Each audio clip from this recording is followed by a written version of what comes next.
Now we have a question.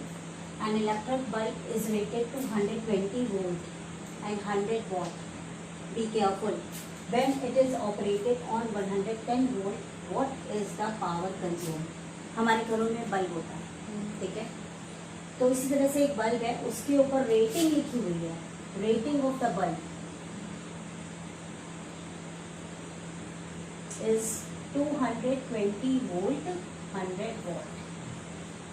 अब यहाँ से हमें पता करना है कि ये क्या है। तो वोल्ट मतलब पोटेंशियल डिफरेंस, तो ये आपका पोटेंशियल डिफरेंस का वैल्यू है।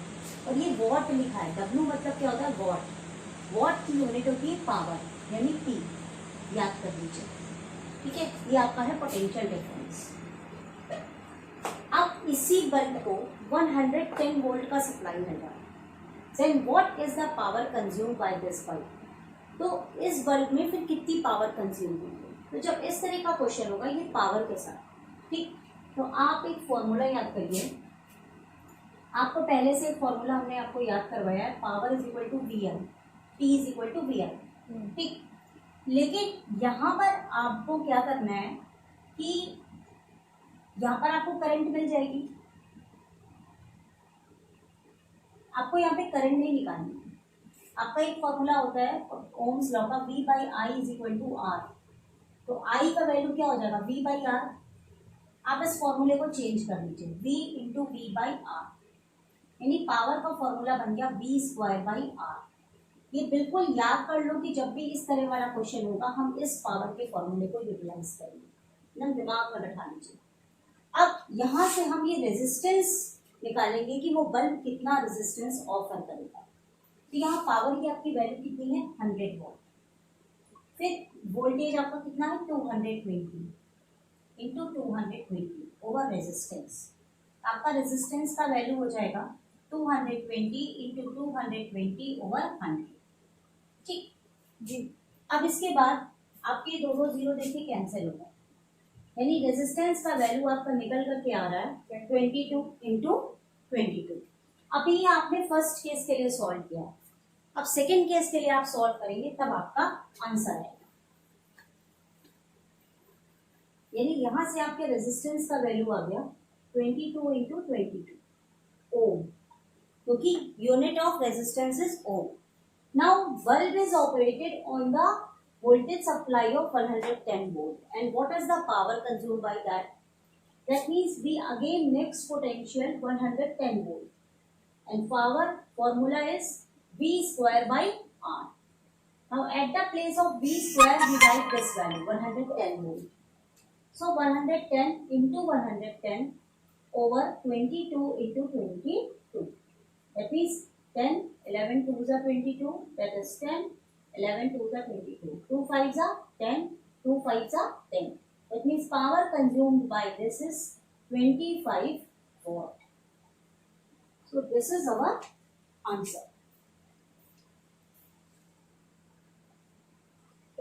Now another question I am going to discuss with you. Two conducting wires of same material and of equal length and equal diameter. There are two wires, they are of the same length and same radius, etc. Firstly they are connected in series, then they are connected in parallel.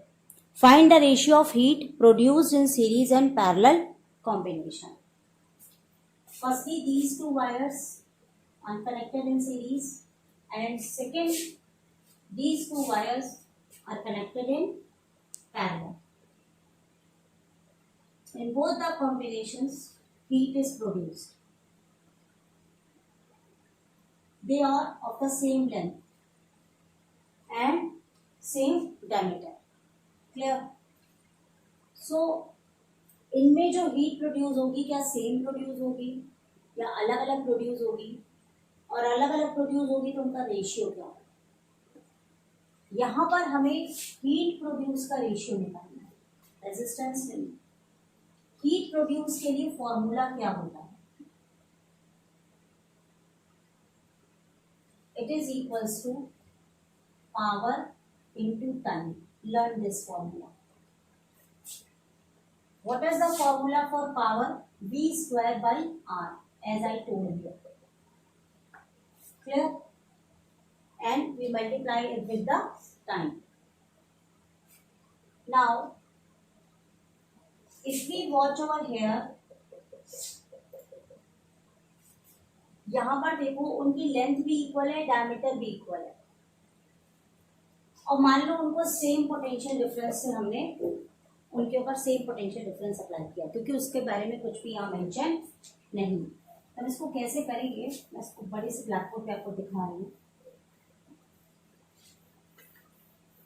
मान लीजिए अगर हम उन्हें series में connect करते हैं तो उनका इक्विवेलेंट रेजिस्टेंस क्या हो जाएगा?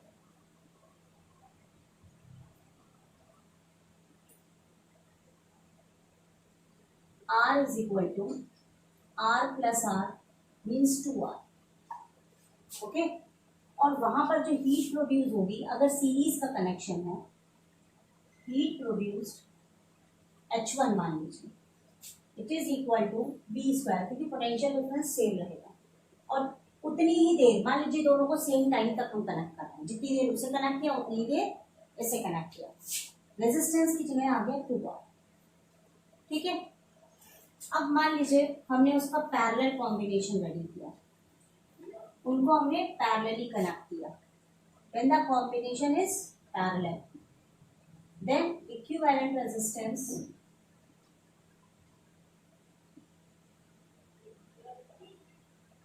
becomes 1 by R plus 1 by R, that is 2 by R. That means value of R dash is R by 2. Clear? So heat produced over here is V square into T R by 2. Okay, now we have to find the ratio. So when we find the ratio,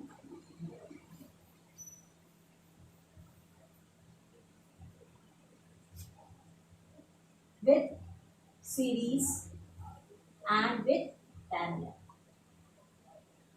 Now for the series, the heat produced is Vt upon 2R, and for the parallel we have formula V square T upon R by 2, this one. Okay, now it is clear, everything is just cut down because they are same. Ratio becomes 1 by 2R upon 1 by R by 2. Clear?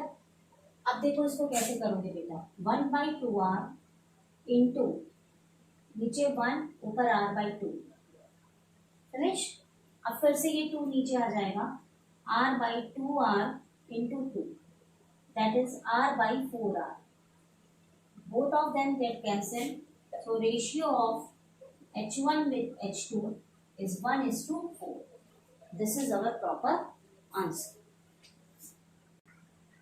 A copper wire has a diameter of 0.5 millimeter and resistivity 1.6 into 10 to the power minus 8 ohm meter. What will be the length of wire to make its resistance 10 ohm? पहले आप इतना question लिखिए, जहाँ पर भी कहीं पर भी न्यूमेरिकल में रेसिस्टिविटी, रेजिस्टेंस, एरिया, ये सब आ जाए, रेसिस्टिविटी वगैरह, तो वहाँ आप इसको देखते ही समझ जाइएगा कि जो मेरा फॉर्मूला लगेगा वो रेजिस्टेंस और रेसिस्टिविटी वाला लगेगा। अब रेजिस्टेंस और रेसिस्टिविटी का फॉर्मूला क्या होता है? Resistance is equal to rho L upon E. यहाँ पर जो आर है इसको हम रेजिस्टेंस कहते हैं, ये रेसिस्टिविटी होता है, L length of wire and A is area of wire. और वायर जो है बहुत पतला सा लंबा सा होता है, तो we consider area of wire for the formula. इसके लिए फॉर्मूला लगा लेते हैं पाई आर स्क्वायर निकालने। ठीक है, अब हम क्वेश्चन की एनालिसिस अगर करते हैं यहाँ से,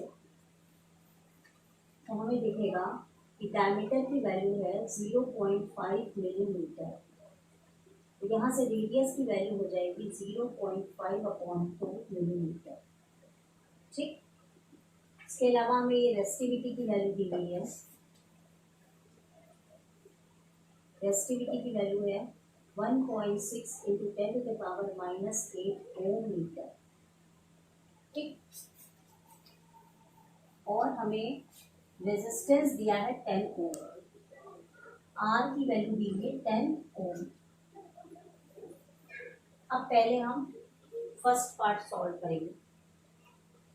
तो लेंथ ऑफ वायर निकालना है, R is equal to rho L upon E. हमें ये लेंथ ऑफ वायर निकालना है कि वायर कितना बड़ा है। ठीक,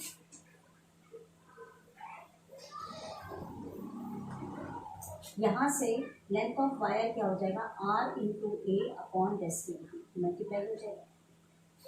ठीक है, यहाँ पर आप देखिए सब कुछ सही है, लेकिन जो रेडियस है मिलीमीटर में दिया है। जब रेडियस हमारा मिलीमीटर में दिया है 0.5 अपॉन 2 मिलीमीटर, तो मिलीमीटर को मीटर में बदलेंगे तो 1000 होता है ना, 10 टू द पावर -3। इसको आप डिवाइड करोगे तो 0.25 10 टू द पावर -3 मीटर, ये ऐसे चेंज हो जाएगा। अब हम सारी वैल्यूज रखेंगे। तो रेजिस्टेंस मेरा कितना है 10 ओम, एरिया हो जाएगा पाई आर स्क्वायर यानी 3.14 area square into 0.25 into 0.25 R square यानी 10 to the power -3 into 10 to the power -3 upon resistivity. Resistivity की वैल्यू है 1.6 इंटू 10 टू द पावर -8। आप इसको सॉल्व करिए, आपका जब आंसर सॉल्व करोगे तो आएगा 122.66 मीटर के आसपास। ये मैं लिख देती हूँ। ठीक है, इसके बाद अगला क्वेश्चन इसी में है, how much does resistance change if diameter is double. मान लीजिए यही जो डायमीटर है इसको हमने डबल कर दिया, तो रेजिस्टेंस पे क्या असर पड़ेगा। या तो हम न्यूमेरिकली निकालें, मान लो अगर मैं न्यूमेरिकली नहीं निकालती हूँ, मैं इसको थ्योरेटिकली निकालती हूँ, तो देखिए किस तरीके से निकलेगा। इन्होंने कहा कि हम डायमीटर को डबल कर रहे हैं, यानी आपका पहला फॉर्मूला रेजिस्टेंस के लिए क्या है, rho L upon pi R square. मान लीजिए पहला अगर कुछ भी डायमीटर है तो rho upon L pi D upon 2 whole square, ऐसा हो जाएगा। अब ये जो डायमीटर है, पहले आपका डायमीटर डी है, अब जो नया डायमीटर है वो 2D बन गया, डबल हो गया। तो आपका यहां से जो नया रेजिस्टेंस निकलेगा आर डैश, ये हो जाएगा rho L upon pi 2D upon 2 whole square, ये बन जाएगा। अब हमको इसका रेशियो निकालना है। अब हम इसका रेशियो निकालेंगे तो नया नया रेजिस्टेंस पे पूछा है आर डैश अपॉन आर, यानी रो एल अपॉन पाई, ये दोनों 2 आपके कट गए, D square upon rho L upon पाई डी स्क्वायर अपॉन 4, ये सब कट गया। ठीक है, अब आपका क्या बचेगा 1 upon D square upon 1 upon D square by 4। ठीक, यानी आपका हो जाएगा 1 बाई डी स्क्वायर इंटू नीचे 1 ऊपर डी स्क्वायर बाई 4, यानी हो गया 1 by D square into D square by 4, ये दोनों भी कट गया, यानी ratio R dash by R का हो जाएगा 1/4। अगर हम डायमीटर डबल कर देंगे तो रेजिस्टेंस उसका 1/4 हो जाएगा। This is our answer. Now this question, this which uses more energy, A 200 watt TV set in 1 hour or a 1200 watt toaster in 10 minutes. We have two equipments, a TV set and a toaster, and we have to find when we operate them which one uses more electricity supplied. Now we have a TV set and we have a toaster, and for the TV set we have 250 watt. W means power consumed, that is 250 watt in 1 hour. How much time it was operated? 1 hour. Now toaster is power 1200 watt and it is operated for the time 10 minutes. Now, how much energy is consumed by each of them? The formula for energy consumed,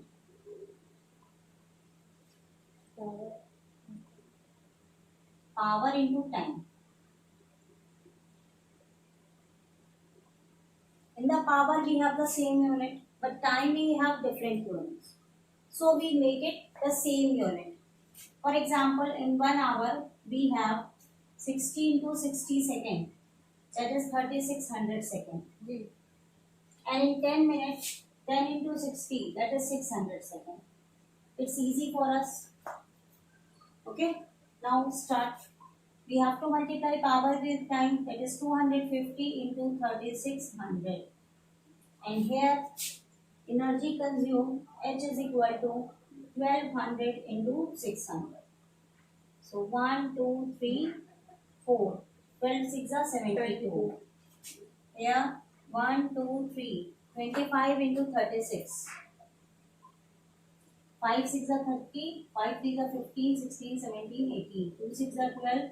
6 1 7. 0 0 9. Okay.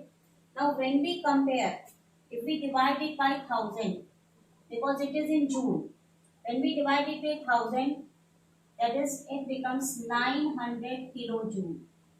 Similarly, when we divide by 1000, 720 kilojoule. So we can see that 900 kilojoule is more. Yeah. That means PV set consumes more energy. Now we have a question. An electric heater of resistance 8 ohm draws 15 ampere current from the mains for the 2 hours. Calculate the rate at which heat is developed. एक heater है तो वो main से electricity ले रहा है, तो वो उस हीटर से कितनी हीट डेवलप हो रही है. तो यहाँ पर ये नहीं कहा गया है कि कितनी हीट कंज्यूम हुई, कितनी हीट डेवलप हुई. यानी यहाँ पर हमको ultimately power of the heater ही निकालना है. तो इसका 2 तरीका है करने का. देखिए, पहला तरीका क्या है कि आपको जैसे निकालना है rate at which heat is develop. जहाँ पर रेट है और हीट इज डेवलप, यानी आपको हीट को क्या करना है, टाइम से डिवाइड करना है. ये आपका क्वेश्चन है. Rate at which heat is develop, that means we have to find heat divided by time. Now, how will we find the heat consumed, heat produced, heat developed? We have the formula for that. Heat is equal to power into time. So, when we put this formula into this, we get what? Power into time upon time. We can see here time and time get cancelled. Ultimately, we have to find power. Now, the formula for the power is VL. I told you. But here, I is given to us 15 ampere. But voltage is not given. We have resistance. So, we use the Ohm's law. V upon I is equal to R and V is equal to IR. We substitute this value in our formula. So it becomes IR into I, which is I square into R. So ultimately our answer is 8 into I square, 15 into 15. That is 225 into 8. 8 5s are 40, 8 to the 16, 420, 8 to the 16, 17, 18. Power, that is 4.